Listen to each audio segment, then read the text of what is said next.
Touchdown! San Francisco! Yeah, baby! I love that! What's up, guys? Big Bear 77 back at you with a real quick video. Right here on the Sports Cave talking 49er football. You guys know we lost to the Browns. Shout out to their fans still.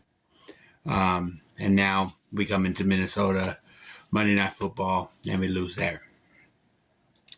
Frustrating, to say the least. We've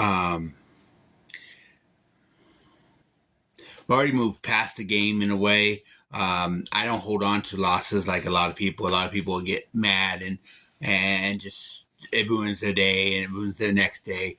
I try to move past it. But I do want to talk about the game. But before I do, I got to do what I've always done and congratulate the winning team. To the Minnesota Viking fans, and I know a few of you, congratulations on the victory. You guys deserve it. You guys outplayed us. You guys beat us. There were no excuses for the loss. I don't care. And I've heard the excuses from some fans about the referees on a few calls. I've heard excuses from some fans. Well, we were missing this guy. We were missing that guy. And yes, that could affect the game. But in the outcome of the game, it's the next man up. And it's who wins that game. And you guys won. Congratulations. You deserve it. Good luck the rest of the season. And you know what? Don't count Minnesota out. I think Kirk Cousins, and I root for Kirk Cousins. I think he's a good guy. I think that team could be a shocker a little bit, maybe this season. We'll see.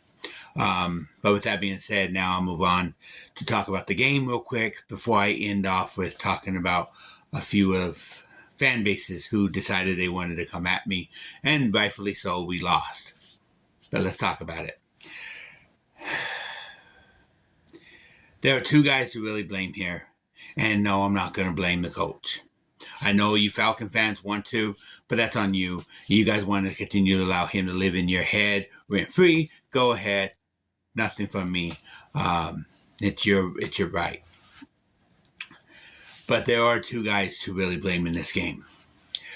Jake Moody, who, yes, I'm going to blame him, but at the same time, I'm going to say that he is a young kid, a young rookie. I think he could get better. He's shown that he can kick the field goals, but he got into his head, and I think he lost a lot of confidence with that miss in Cleveland to close out that game. And then he comes into this game and misses a field goal. Now, why is that a key? Because if he gets that field goal, the game isn't a 5-point game. It's only a 2-point game on that final drive. And you do the whole drive differently. You're not looking for a touchdown no more. All you have to do is get in field goal range and have a shot to win at the end. Which they did have a shot to win at the end.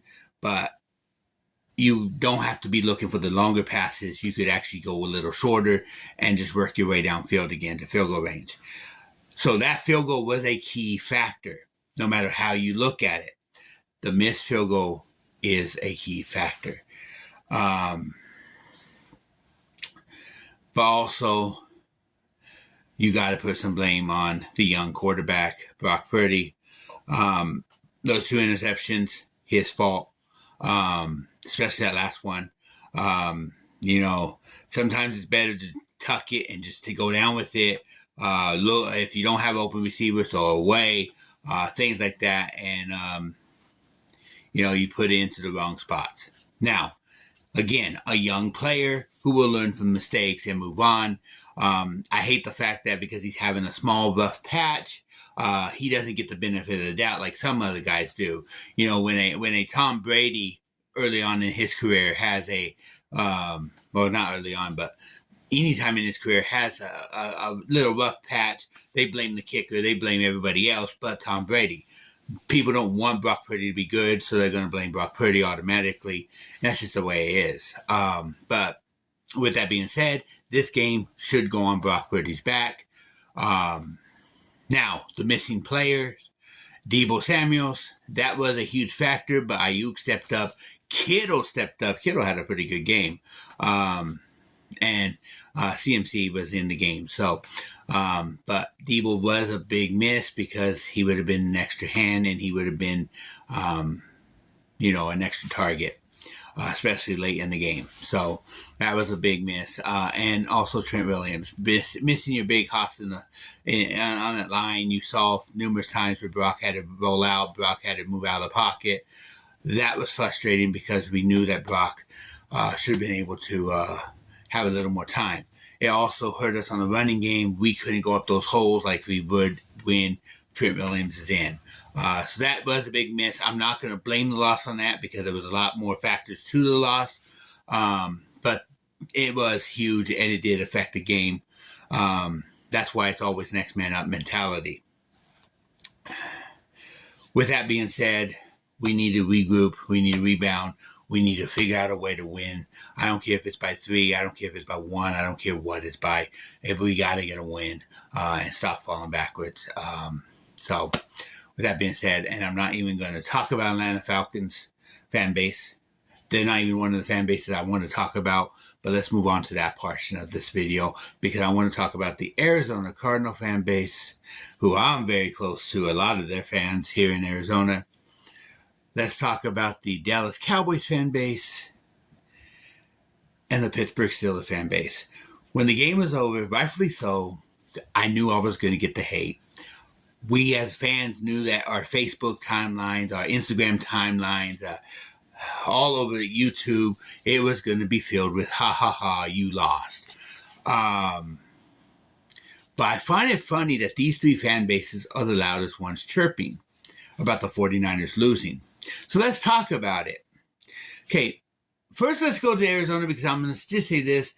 You can't really go too hard on Arizona because Arizona had a pretty decent game against the 49ers. And I'm not going to go too hard on them because that's the West. It could go either way. It's a wild, wild West, okay? So they're going to chirp.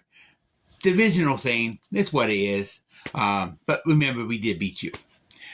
We still got one more left, so I'm not going to talk too much about that. But the other 2 fan bases, love and run, and there comes. They are, aren't they? But remember, we didn't just beat you guys. We embarrassed you guys. We annihilated you guys. We sent you guys crying. It wasn't just a, close shootout. It was an annihilation. You guys are running your traps because you can't find a way to beat us. And the hardest part is these 2 fan bases, I keep hearing the words, 49ers are overrated. Remember that overrated team beat you. That overrated team annihilated you. That overrated team blew you out. Just remember that, okay? So, do all the chirping you want. It's who laughs last.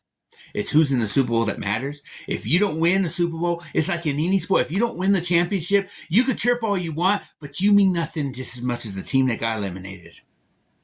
Because you're not hosting up that trophy at the end. Just the way it is. So, keep your chirping. Keep that energy. We're probably going to see at least one of you. Well, okay. We're going to see 2 of you. The Cardinals, of course, we got one more game against them. But we're going to see at least one of you probably in the playoffs. And you know who I'm talking about. So keep that chirping. Keep that energy. We'll see you down the road. It's time to move on to the next game. Let's go Niners. Niner Empire for life. Catch you all later. Peace.